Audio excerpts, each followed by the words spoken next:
Hello, and welcome to a brand new day of free-to-play here on Magic the Gathering Arena. Get the dish on the latest with me, Lord Rumfish.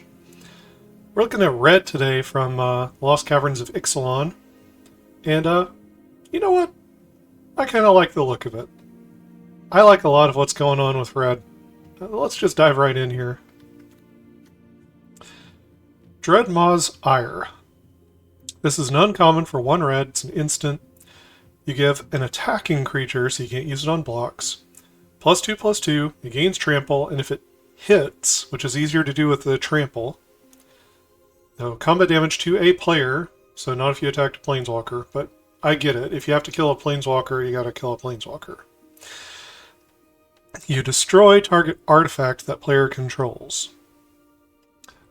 And that's great. You know, the added utility of blowing up an artifact really could come up a lot in our current standard.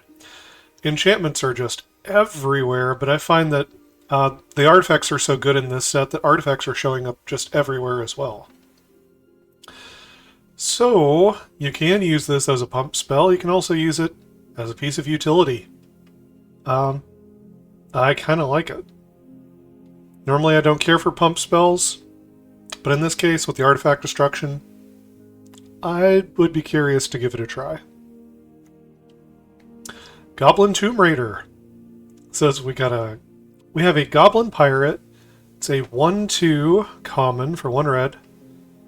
As long as you control an artifact, it gets +1/+0 and has haste. So, for example, if you were running, say, the Voldaran Epicure,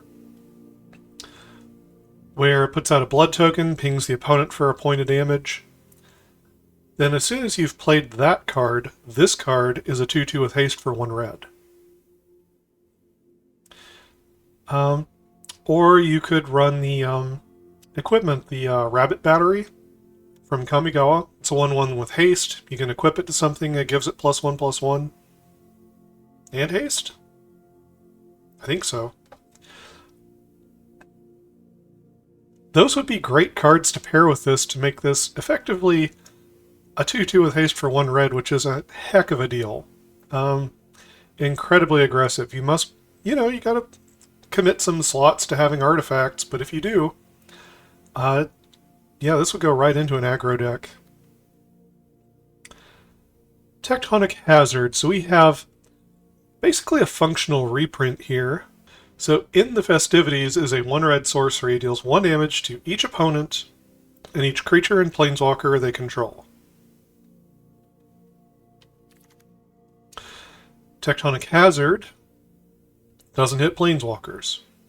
That makes it slightly worse than in the Festivities, but if you were running a red deck where you're increasing the amount of damage that your red spells deal, and you were already kind of using in the Festivities as a board sweeper, then as long as you think you're getting your money's worth out of it, you could run Tectonic Hazard as additional copies. They'll hit the opponent, they'll hit their creatures.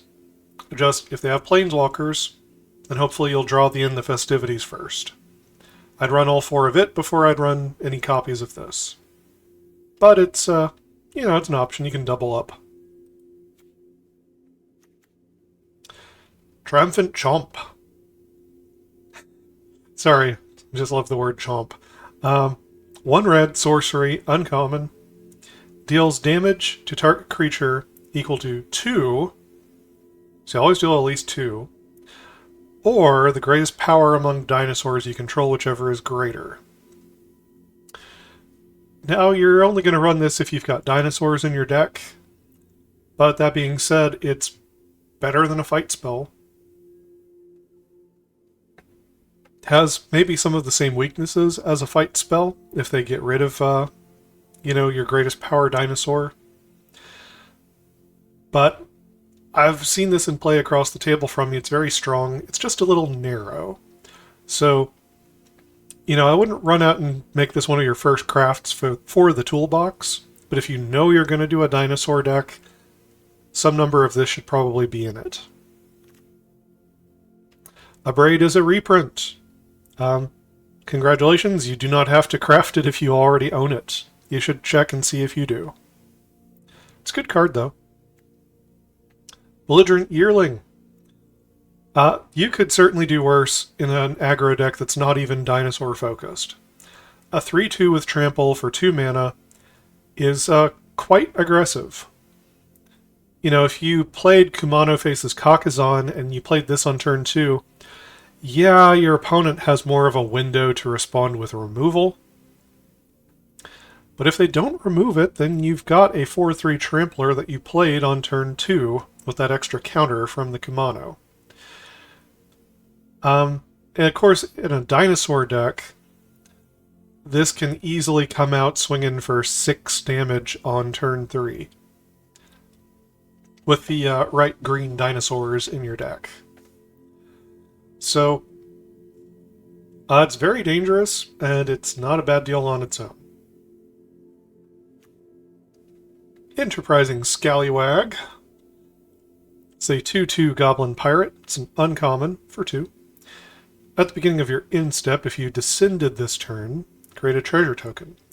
Once again, descend. This happens each time a permanent card, not just a token, is put into your graveyard from anywhere. If you discarded a permanent, if you milled a permanent, if one of your permanents died and went to the graveyard, at the end of the turn, this is going to make you a treasure. It's a source of artifact production. It's a source of mana acceleration. I think this card could have a home. It's a neat set piece for a deck that can turn it on, and it's only 2 mana, which, you know, is a good price to experiment with. Saheeli's Lattice. I definitely love this card in Limited. 1 and red, artifacts, uncommon. When it ETBs, you may discard a card. If you do, draw 2 cards. So we've got a number of cards that are like this in Standard. Some of them are instant speed. This one leaves you an artifact on the field, which you can sacrifice, do other things with, including crafting with dinosaurs. So you don't have to have it in a dinosaur deck. You know, if you got like an artifact synergy, and you want to put stuff into your graveyard. But it works especially well with dinosaurs because you can make the Mastercraft Raptor. Its power is equal to the total power of the exiled cards used to craft it. Which, honestly, you could probably just craft it with 1 6-power dinosaur, and turning it into like a 6/4 would be a totally reasonable body. You can also make it stupidly big if you have a bunch of dinosaurs in your graveyard. That might be fun to fling at the opponent's face. But mostly, I'm happy with the front face of the card, and that's the big thing. Volatile Wanderglyph. This is a 2-2 golem. It's red and 1 artifact creature. It's a common. Whenever it becomes tapped, you may discard a card. If you do, draw a card. There are ways to tap creatures without having to attack with them. You know, one, of course, is that you could convoke, make a spell cheaper. Another one that I think this one would be good for is a vehicle deck. Because you can play it down on a turn to crew a vehicle, and you get a rummage. Right? Red does it where you have to discard the card first before you draw. It's not hard to hold back a land or 2 in your hand, though, for this. And that could be pretty good value for a vehicle deck. And at that point, if you're in a red vehicle deck, then you might have an artifact synergy kicking as well, and that would make the fact this is an artifact maybe a strength. So I think there are potentially decks that could want this card. It might not get there, but it's a tool. Tool for the toolbox is just a common. Zoyoa's Justice. Now, this one is a bit intriguing. It's an uncommon, red and 1, instant. The owner of target artifact or creature with mana value 1 or greater, so usually not a token unless it's like actually a copy of something. A copy also copies the mana value. Otherwise, tokens don't have a mana value of 1 or greater. Well, the owner of the artifact or creature shuffles it into their library. Then that player discovers X, where X is its mana value. Now, the likelihood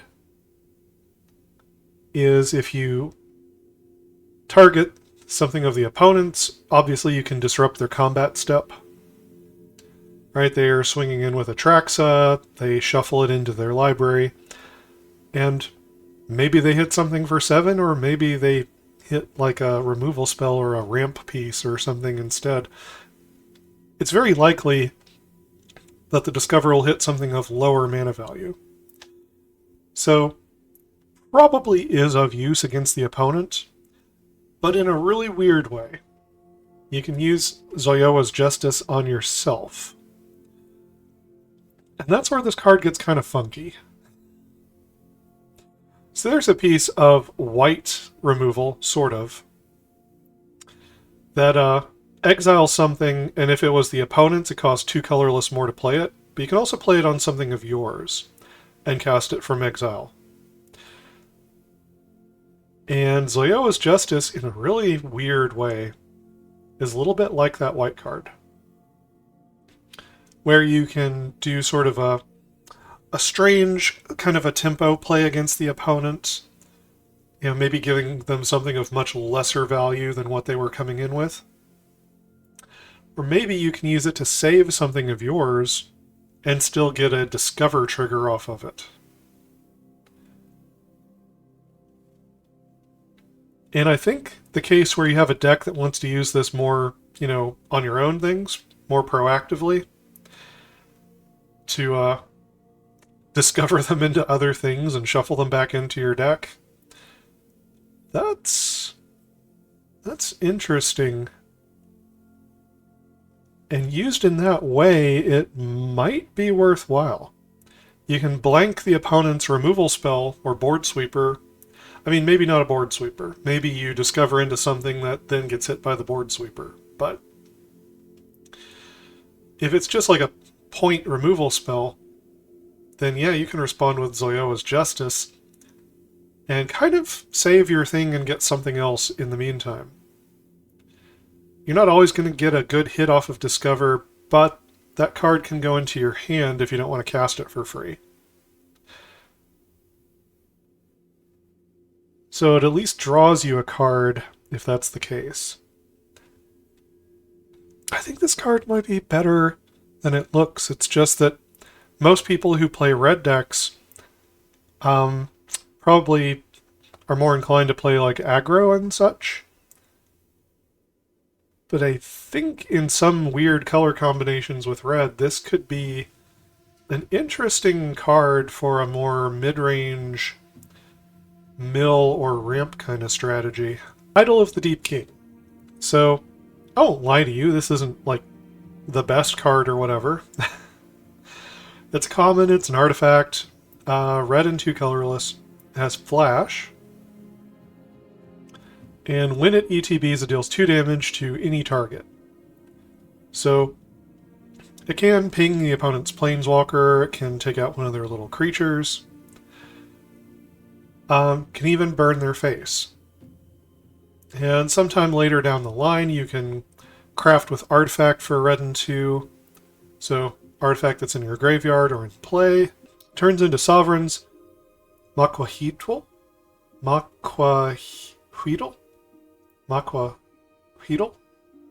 Actually, no, I have no idea how that's pronounced. Okay. Artifact equipment. When it ETBs, it attaches to target creature you control. The equipped creature gets +2/+0, and you can move it around for 2 mana. So as soon as you craft this thing, which is at sorcery speed, you also equip it to something. Which could make this kind of aggressive. You know, you could deal 2 to the opponent's face, and then you could craft it with an artifact and deal another 2 by bolstering the creature's power.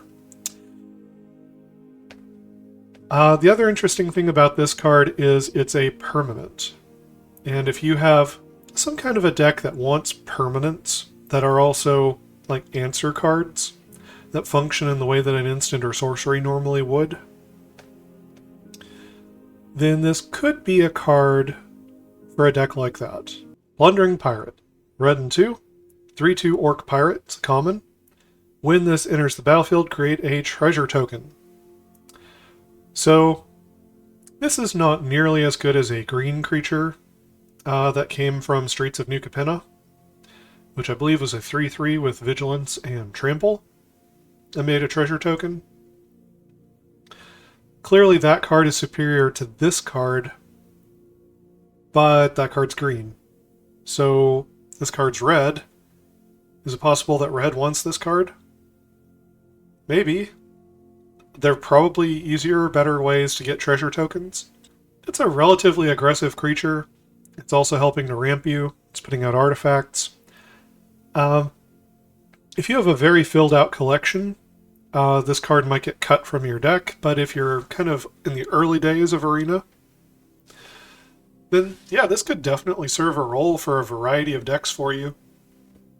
Until you get cards that are replacing it that are better. Rumbling Rockslide. Red and 3, it's a sorcery, it's common. It deals damage to target creature equal to the number of lands you control. So, this card does not look that great, but I'd just like to say that there are certain color combinations, such as like if you're a mono red, like big red deck, where you've got planeswalkers like Koth, who keeps finding you more mountains, then big removal spells like this, red's not very good at doing that. You know, usually red needs to pair up with another color like black or white in order to get removal on the cheap that can hit something with high toughness. This could be an option for, you know, a red deck or a red-green deck or something that's maybe looking to go a little later into the game, go a little bigger. And if you're intending to go later into the game, then yeah, you probably want some cards that can get rid of Atraxa. You know, big, giant threats like that. Or Itali. And maybe a Rumbling Rockslide would find a home in a deck like that. I don't know for sure, but it's a tool that might go into a little bit more narrow of a deck archetype. So, you don't for sure need it, but I find it interesting. Geological Appraiser. This recently got banned in Explorer. That should tell you that the card's pretty good. Reminiscent of a Bloodbraid Elf. Doesn't have haste, but for 2 red, 2 colorless, uncommon, 3/2, it is a human, so if you've got a human deck, that might matter. When it ETBs, if you cast it, you discover 3. So, you know, you find a spell off the top of the library, mana value 3 or less, you can cast it, or you can just put it into your hand and draw it. Either way, that could be a lot of value, that could be a lot of power and toughness. It's strong. It's a strong card. I should probably be using it. So, yeah. I will go ahead and recommend to craft it. And at some point it might get banned in Standard, who knows. Seismic Monstrosaur. 2 red, 4 colorless. We have a 6/5 common dinosaur. It has trample. You can pay a red and 2 and sacrifice a land to draw a card. So that gives you, you know, something to do in a long game where you're, you know, flooding out. Early in the game, you can mountain cycle it. It has mountain cycling too. Pretty cool. You know, it's not just a big late game creature, it's also a big late game creature that can draw you cards by sacrificing your excess land.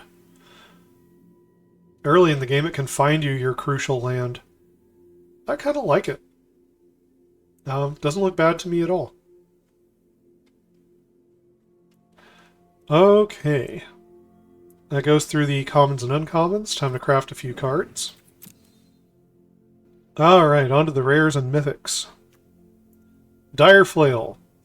So, for those of you who played during Mirrodin, this is a Bone Splitter, except it costs red instead of colorless. But, and it's a rare instead of a common, but it can also craft with Artifact.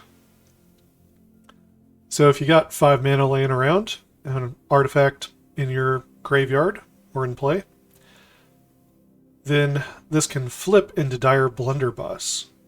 So when you do this, it will return transformed under its owner's control. So you'll have to re-equip it. But the equip cost is still just 1. The equipped creature gets +3/+0, and whenever it attacks, you can sacrifice an artifact, and that creature will deal damage equal to its power to target creature. So, you know, when you swing, you can start sacking artifacts to blow up the opponent's creatures. Now, that all sounds a bit fiddly and like it costs a lot of mana, but the thing is, it's a Bone Splitter. It's not legendary. You could have multiples of them in play, multiples of them on the same creature.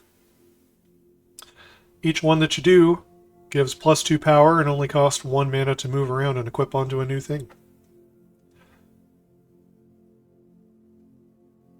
So, is this good enough for aggro? Yes. Yes, it is. You just need a good count of creatures. You might drop back a little bit on your count of instants and sorceries. As long as you have enough creatures to wear this, that can include creature lands, right? You can equip up a creature land for 1 mana if you're flooding out a little bit. And it's a big boost of power. Big boost of damage. It's repeatable for just that 1 mana to equip.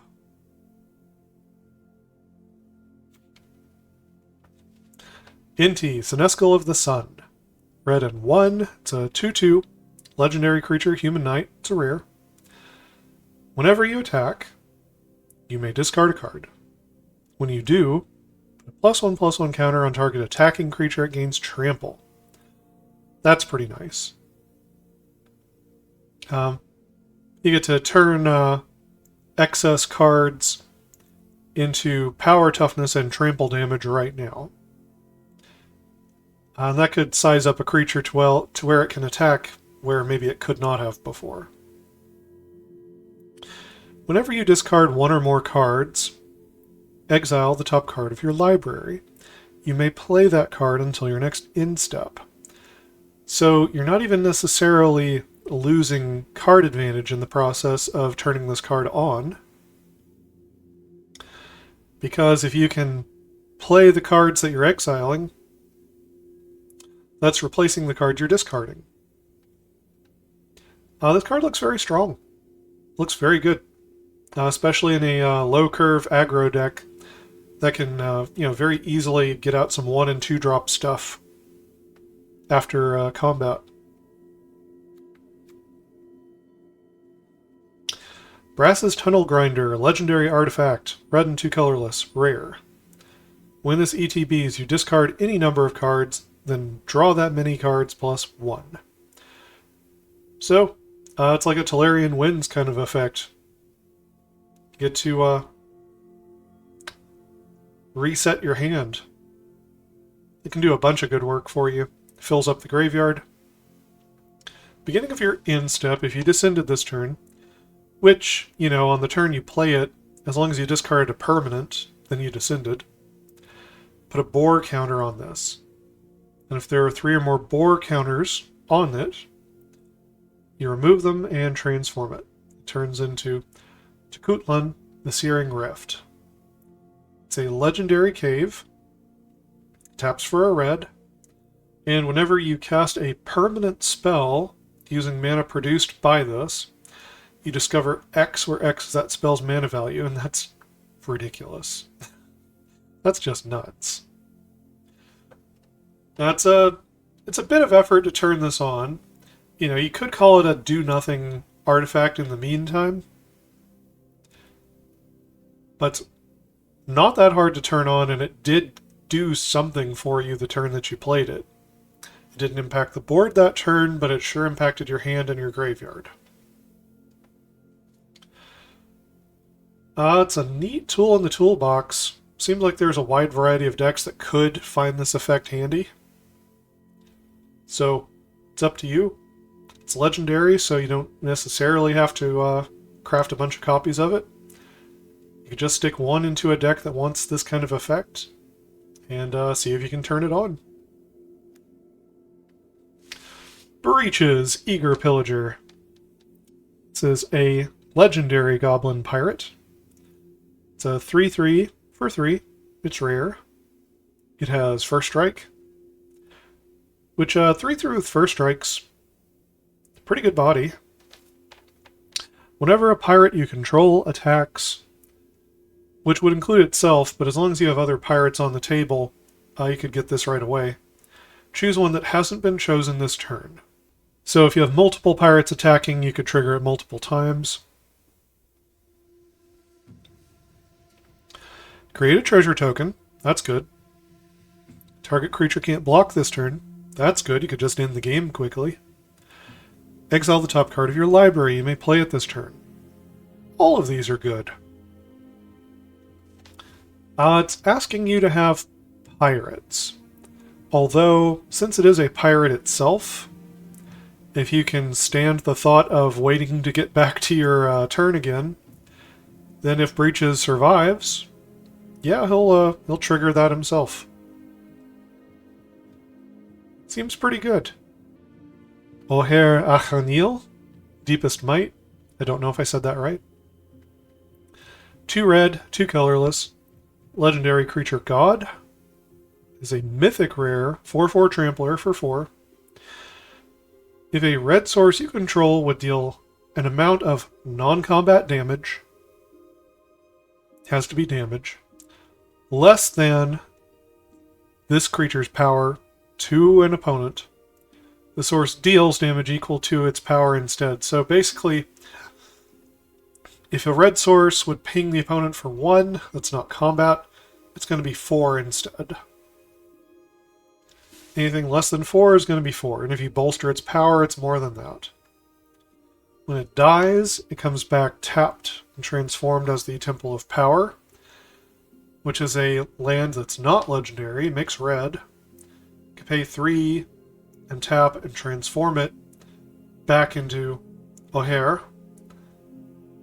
You can only do this if red sources you control dealt 4 or more non-combat damage this turn and only as a sorcery. So, that doesn't seem like the easiest thing to pull off, but it's an option. It's there. At the very least, it's, ramped you on mana after it died. So again, this could have more play in a big red deck of some kind. Or maybe a red combo deck, right, where you have a synergy that pings the opponent multiple times, and now it's just dealing 4 multiple times. Seems good. Bone Horde Dracosaur. 2 red, 3 colorless. It's a dinosaur dragon. It's a mythic. It's 5/5. It's flying in First Strike. So it's got a very good body for its mana cost. Sure it dies to removal, but that doesn't necessarily mean that it's not playable. It has a giant presence on the board if the opponent can't remove it, and if it survives back to your upkeep, you exile the top 2 cards of your library. You may play them this turn. If you get a land, you create a 3/1 red dinosaur. And if you get a non-land, you create a treasure token.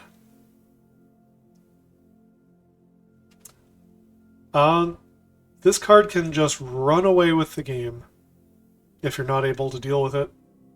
It is a must-deal-with threat in much the same way that Shoulder it is. Costs 1 more mana, but again, a 5/5 flying first striker is a very deadly and stabilizing presence on the battlefield. And if it gets back to your turn, you just start running away with the whole game. The card's good. It was maybe a little overhyped right when it first came out. Everyone was playing it. I still think it's good, though. Magmatic Galleon. Now, this is a card I have not seen other people playing, and I don't know why, because I think it's actually pretty good. 2 red, 3 colorless. It's a 5/5 artifact vehicle. It's a rare. Crews up for 2. So, 2 powers worth of creatures can crew the vehicle. When this ETBs, it deals 5 damage to target creature an opponent controls. Cool. So we've got a permanent that can turn into a game-ending threat, right? A 5/5 vehicle. Vehicles are kind of better at dodging board sweepers than other types of permanents are. Like land creatures are the best at dodging sweepers, but a vehicle is quite good at dodging sweeper effects. You basically, if you don't crew it up on the opponent's turn, they need something like a farewell to just sweep everything. This card also says, whenever 1 or more creatures your opponents control are dealt excess non-combat damage, create a treasure token. There's every possibility when you play this card that you're going to kill one of the opponent's creatures, create a treasure token, and have a 5/5 you're threatening to crew up on defense that turn. And if you don't need it to defend, then you can crew it up to attack in the future. This card seems good. It seems like it could be part of a strategy of permanents that deal with the board. Right? Like a control deck that's putting out material and using permanents and maybe cares about descent. It could also go nicely into a vehicle deck. I've been waiting to see if there would be some more vehicles that might make it into some kind of a funky vehicle control type build. And this is making me think about some of those Kamigawa vehicles again. I think it's a good card. Trumpeting Carnosaur. It's a good spell. 2 red, 4 colorless. You have a 7/6 Trampling Dinosaur. It's a rare. For 6 mana. That's a pretty fair body for the mana cost. When it ETBs, you discover 5. So it might not just be this dinosaur. You know, it might be a Trumpeting Carnosaur and O'Hare. Or a Magmatic Galleon. Or if you're in a dinosaur deck, maybe it's a Bonehorde Dracosaur. Discover 5 is a lot. And if you don't want to cast whatever it is, you can just put it in your hand. Speaking of when it's in your hand, when the Trumpeting Carnosaur is in your hand, you can pay 3 and discard it. And it deals 3 damage to target creature or planeswalker. That's not even casting a spell. Your opponent would need to be able to counter a triggered ability, I believe, in order to counter that damage effect of the Trumpeting Carnosaur. So it's very likely to hit. Yeah, overall, there's a ton of value baked into this card. It's good. Wouldn't just have to play it in a dinosaur deck. And hit the Mother Load. 3 red, 4 colorless. Sorcery. Rare.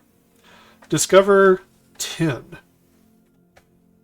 So, any card, 10 mana or less, you could cast it. Or just put it in your hand. If the discovered card's mana value is less than 10, which is likely, Create a number of tapped treasure tokens equal to the difference. So if you cast Hit the Mother Lode and you hit a 1 mana card, well, that sucks.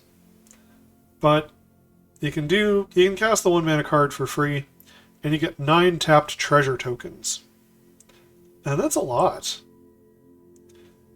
And possibly one of the things you might want to use this card for is some kind of a game-winning strategy that requires a whole bunch of artifacts or mana. That might be more impressive than the Discover 10 is. Of course, you can use it in like a giant deck full of giant mana cost things, and maybe I'll hit a Portal to Phyrexia or whatever. And that's cool too.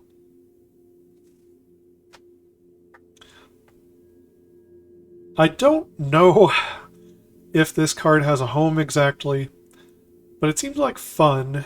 And anything that puts out this much mana and this many artifacts, there could be something there.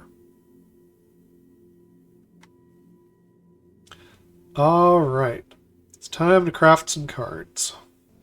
In this case, I'm going to fill out the ones that I have missing here. I'm going to craft Inti, Breaches, the Bonehorde Dracosaur, and the Trumpeting Carnosaur.